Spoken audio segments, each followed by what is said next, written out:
Cristiano, let me start just by asking you, why are you doing this interview? Because I think it's the time to say something.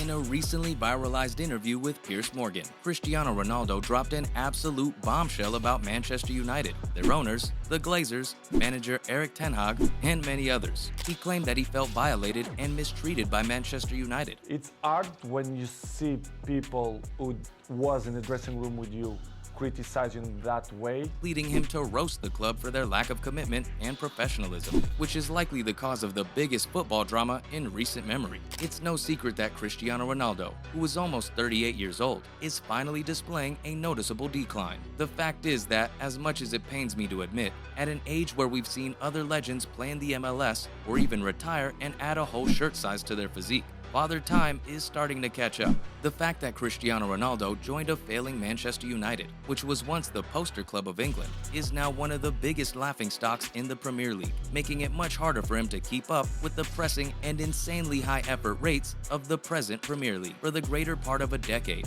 we observed the first indications of tension between Ronaldo and United's leadership, with Ronaldo expressing a desire to leave the team before the start of the 22-23 season. He would become upset when Erik ten Hag would leave him out in a match against Tottenham early. Without thinking twice, he left the game, not even going to the locker room, but instead going straight home, in a way that looked like he was taunting and defying Erik ten Hag. However, no one could have predicted how savage Cristiano Ronaldo would become in the upcoming weeks, when he revealed everything about Manchester United. You would have to have been living under a rock to have missed all the commotions on social media, which included insults directed at pundits and many more serious targets. The Glazers, who are at the heart of all their issues, are the first and most important subject that Ronaldo brings up. For those who are unaware, the club's current owners are American businessmen named the Glazers, who bought it in 2005. The Glazers, according to Ronaldo, merely don't give a damn about the team. He claimed he's never even met them, and that they don't care about sports and are merely there to utilize Man United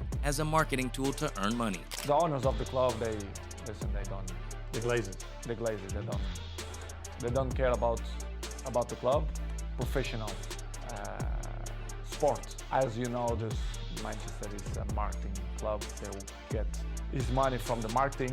The sports, they don't really care, in my opinion. Which, in my opinion, is a huge red flag for how much they care. I mean, Ronaldo is arguably the most well-known person in the world, and has by far the largest followers across all social media platforms put together. And to not even take the time to greet not only a living legend of the game, but also a living legend of the club, and someone with so much influence, is all the proof you need to see their dedication to football. Ronaldo claimed that his decision to return was motivated by his love and respect for the team, and his desire to see it flourish. He was actually very close to signing for Man City. Nevertheless, despite the fact that it would have been the wiser course of action, he decided not to, after speaking with Sir Alex Ferguson and recalling his time at the club out of respect. Ronaldo would have been assured of scoring a lot more goals and winning more awards, but based on what he is observing, he does not believe that the team is internally as strong as Liverpool, Arsenal, or even Man City. He admitted that the club had not even been serious about investing in its own facilities for training. He claims that the infrastructure, including the technology, the gym, the pool, and the jacuzzi, has not changed since he was 23 years old. That is absolutely astounding. Yet, for some reason, much of what I've been reading on social media, particularly Twitter, suggests that Ronaldo crossed the line. Many people appear to hold the opinion that a player should always and unquestioningly respect his club and never reveal or say such things regarding the club's inner workings. Ronaldo has received a lot of criticism for defaming the team he represents by saying that the player should respect the emblem and should only discuss these matters outside of the club. But hold on a second.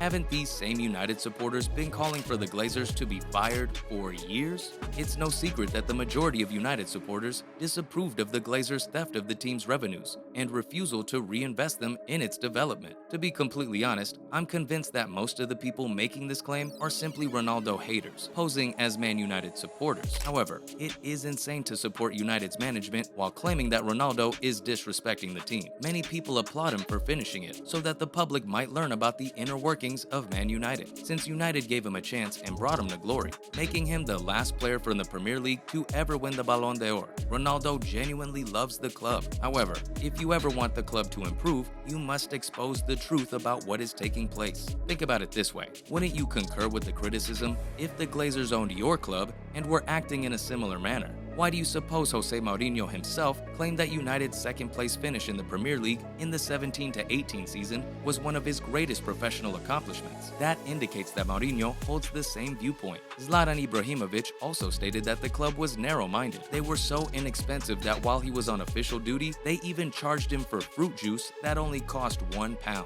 Ronaldo reiterates that the club structure has not naturally evolved since Sir Alex Ferguson's departure. He believes that club executives, including manager Erik ten Hag, have been attempting to get rid of him. He also mocks their executive decision-making by referring to the 21-22 campaign, because Ronaldo, who was shocked to learn that the club's newly appointed manager, Ralf Rangnick, was only the supporting director of the club after Ole Gunnar Solskjaer was fired, criticized United once more for not even trying to hire a genuinely respected manager to handle one of England's most illustrious clubs after the sacking of Solskjaer. He thinks it's absurd that Man United even accepted a candidate who wasn't qualified for the position and just hoped for the best. And it truly makes me laugh when detractors claim that Ronaldo was partly to blame for Man United falling from second place the season before he arrived to sixth place, given how seriously the coaching staff took winning. In fact, I'm positive that Man United would have been in danger of being relegated if it weren't for Ronaldo. In addition to Maguire, who was terrible, Paul Pogba, who was non-existent the entire season, Jadon Sancho, who appears to be becoming worse since leaving Dortmund, and Marcus Rashford, who was terribly out of form. Heck, Mason Greenwood, one of their brightest and finest players, was detained and imprisoned not long into the season. But when a lot of people dislike you, there's not much you can do, and even the management puts the responsibility on Ronaldo. He said that he felt violated by the club following their unimpressive 21-22 season. The rumor that Ronaldo intended to leave Manchester United began before the 22-23 season officially began on April 18, 2022.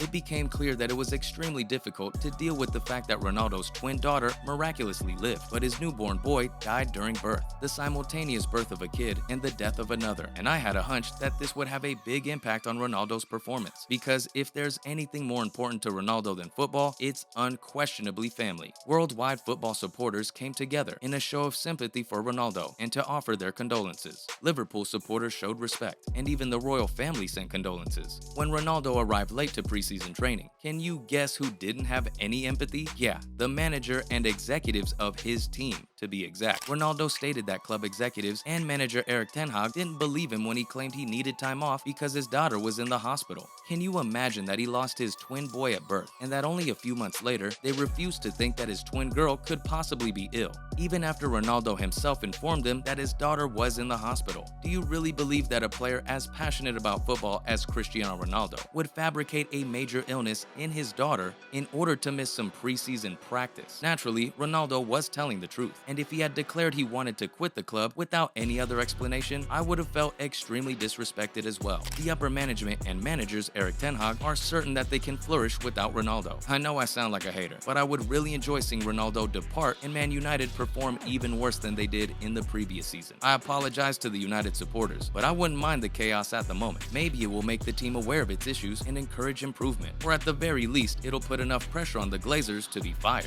At least for me and others, this has been very enjoyable and eye-opening for the huge number of football supporters worldwide.